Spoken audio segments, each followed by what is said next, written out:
時は過ぎ、長野万蔵、及川甚三郎たちと共に暮らした人々が去ったように、そこから次の世代へ、そしてさらなる次世代へと人も時も移り変わるようですが、世の中には自ら変わろうとする動きと外部からの働きかけにより無理に、あるいはやむを得なく変えさせられてしまう事態に追い込まれるケースがあるようです。18世紀まで遡ると、太平洋のはるか彼方に位置するカナダは日本にとってまだ未知の国であったにもかかわらず、この海の向こう側に目を向ける人々がいました。先人たちは何を思い、何のために、何を目的とし日本を旅立ったのでしょうか。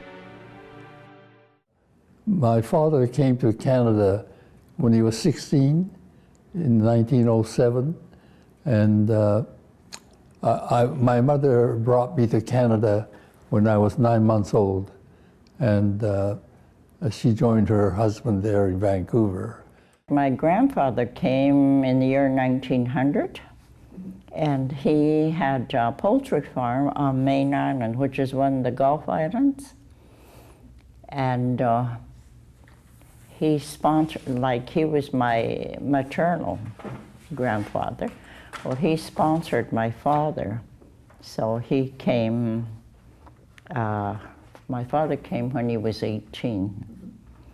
Now, my mother was born in Japan, but she came with her mother in 1907 when she was still a child, but there were no schools or anything.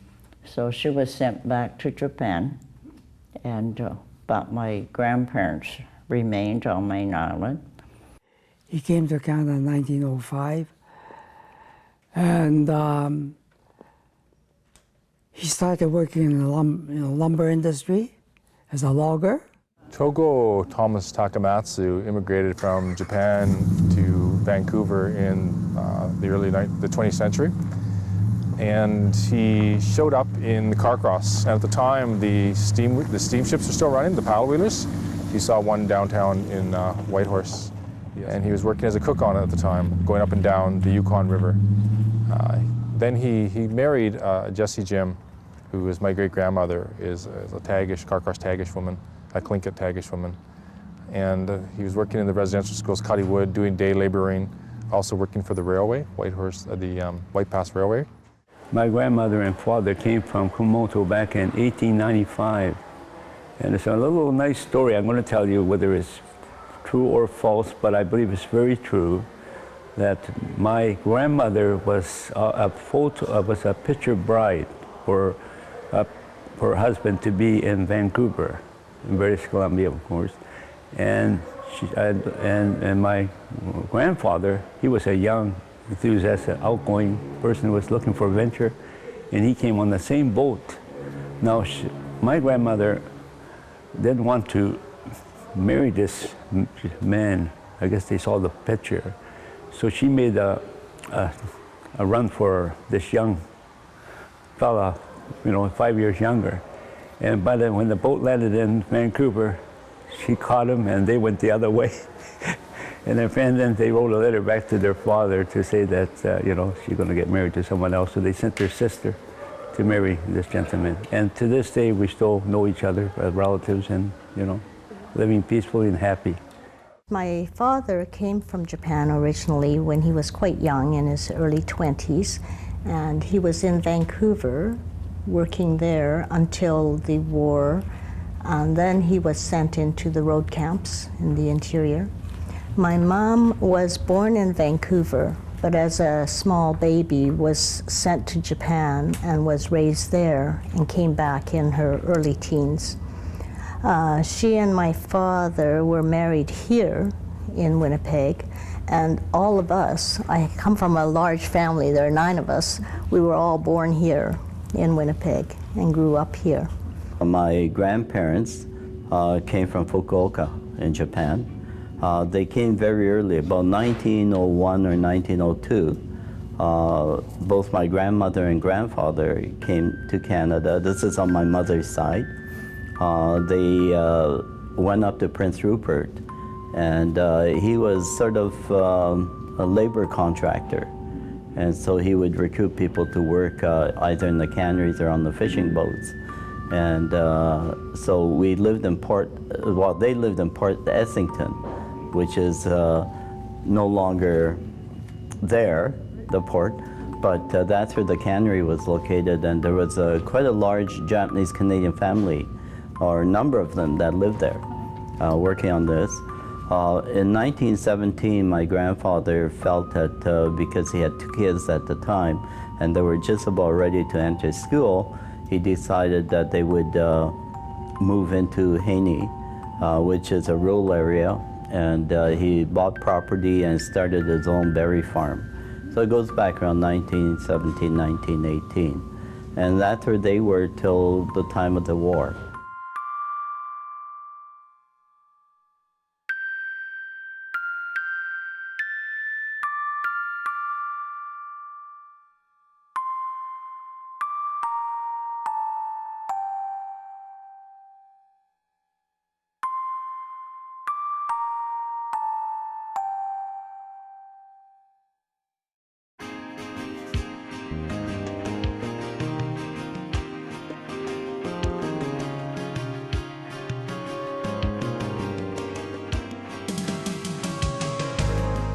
太平洋側におけるカナダの玄関口といえばバンクーバーともなり、日本からの移住者の大半はバンクーバー周辺地域で生活を営んでいましたが、中には開拓心旺盛に興味深い話などを聞きつけては内陸、東部、さらには北方圏などにまで足を伸ばす人々がいました。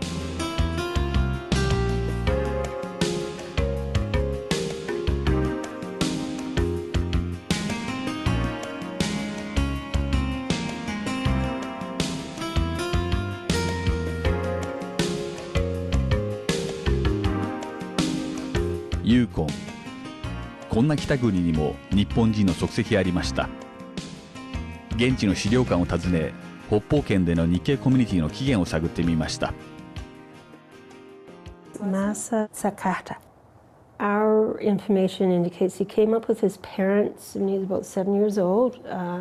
His father ran a small business in Dawson. He lived there for years. He had his own businesses, a cafe. My understanding is that he was actually married, but his wife either didn't like the Yukon, couldn't tolerate the cold or whatever, and moved back to Japan. And Masa stayed. And he had another business in Kino Elsa area. He worked all over the place.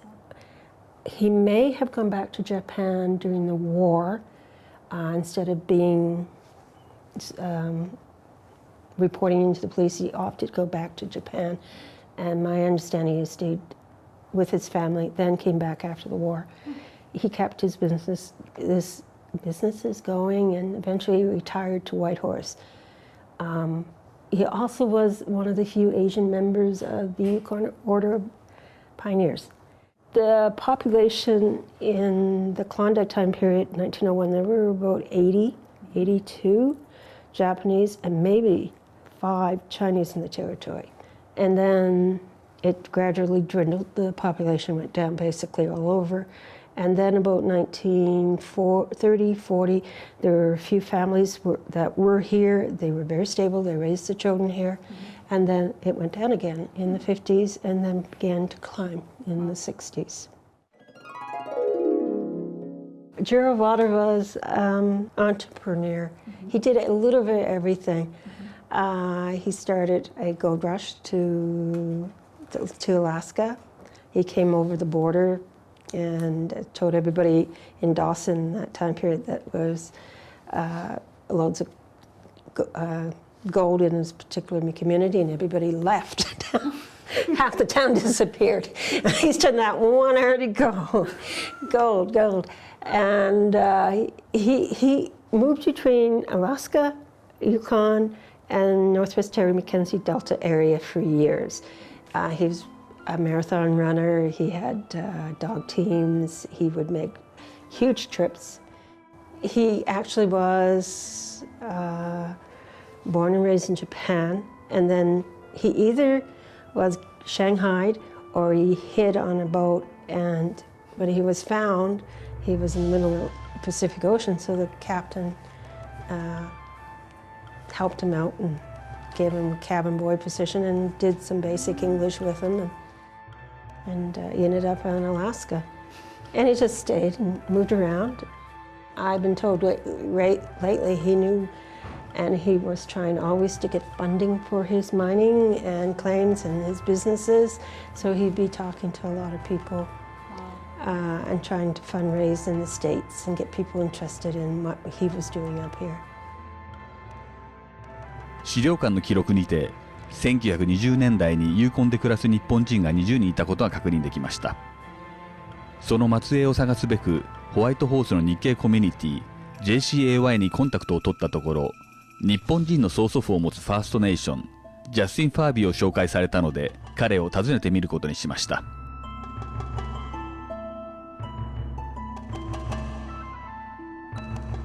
He lived there for a number of years, had two kids, Vera Takamatsu and Larry Takamatsu. And at the time, with the World War with Mackenzie King, when the bombing of Pearl Harbor, they started building the Alaska Highway up to the Yukon. And of course, as you know, they started interning Japanese. And in the Yukon, they sent the RCMP across the territory to actually round up all the Japanese Canadians. I think there was 20 maybe. I'm not entirely sure how many were there at the time. So Togu had to leave, of course, his family and leave the community, and he hid up in the Southern Lakes district, about 10 kilometers out into the bush, and created a little camp to hide from the RCMP. And in 1942, actually, he passed away. And one of the things that was unfortunate for the community, because even today there's elders who remember Togo, was that in the same time, the potlatch tradition from the First Nation community was banned, and potlatch tradition was a way that we used to celebrate people's passing, and also celebrate when 2 years later a headstone where we would celebrate again and actually bury them and put a headstone. And Togu would have had that from our Kalinka tradition, but couldn't, because in the 1885 that was the potlatch tradition was banned.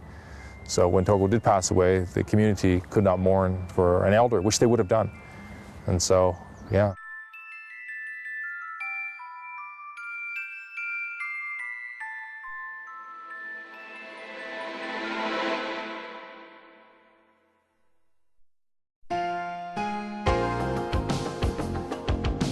カナダにおける日系社会の発祥地が BC 州ともなり、バンクーバー近郊地バンクーバーアイランドにはまとまった数の日本人が仕事を共にする場がいくつもありました。この代表となるのは漁業の地スティーブストンです。日系人の方はみんなこのスティーブストンの川べりにずっとみんな住んでいたんですよね。だから私のその自分で英語はほとんど使うようなことなかったです。でもほとんど漁師だったんです、その自分。だからもうそれで私も戦前はもうそのまま過ごいでしまって戦闘が始まって、それから収容所で4年収容所でおったんです。I think here in Steveston there were quite a few people that came from a location called Miyomura. そうでしょ、はい、Miyomuraからほとんど来られたね。そうですね。Many were fishermen, and so when you were on the fishing boat, you can hear as they're talking on the radio phone, they were just speaking Japanese all the time. Yeah, it's kind of interesting to hear. Well, as far as I know, most of the Japanese were fishermen. Yes. And I think many of the wives probably worked at the cannery. But many of them had little farms as well. I know, for example, our relatives, the Nishis, they had a fairly large piece of property, and they also grew crops, right? I don't think they really needed it, but they had a large family, so it made sense to keep the children, working. That's organized by the Steveston Community Society. And I guess there's a lot of people saying, oh, we have to have a fisherman's memorial. and that's what that is, a fisherman's memorial. And the needle is, I don't know if you know what fishing needles are. That's sort of the main tool for a fisherman. So that's what that is. And if you go around it, it's built around what's known as a compass rose. Okay. So there's north, west, east, south, and then there's names along there, and it's all fishermen that have been lost at sea is there, whose main home port was Steveston. Oh, yeah. Yeah, so that's what that is. When the war came, they had to be transferred out of here. Yeah. But because they had so many people doing judo and kendo, that they had quite a bit of money set aside. So when they came back here, they decided for, I think it was BC Centennial, that they would build the dojo out on Moncton Street. 沿岸からそう離れてはいないものの、漁業より炭鉱が盛んだったカンバーランドにも第二次大戦前まで日本人が暮らしていました。ジャパンタウンを整え、多くの日本人が炭鉱に通い、汗を流す日々を過ごしていました。There was a thriving Japanese community here in Cumberland. Number one Japanese town site, so that was close to the number one mine. And so that's where the Japanese population lived. And at the town site, the history is that there were about 31 houses in that town site. Near the Royston Lumber Company, which was the Japanese-owned mill, they had bought from a Mr. Grant, and they owned the mill themselves, and all their families lived within the mill compound, more or less. But they came to the school that I went to, the regular school. They had their own school on the property too, their Japanese language school. See, the Japanese were here early on at the time of the mines, when the mines first started. Right. They came in 1890. The first Japanese were here, and yet, you know, they were all well accepted in the schools and in the town, really. There was some of them we didn't get along with, but the same as any of our white kids. Yep. We just, yeah, it was, but we didn't consider them any different than us. No.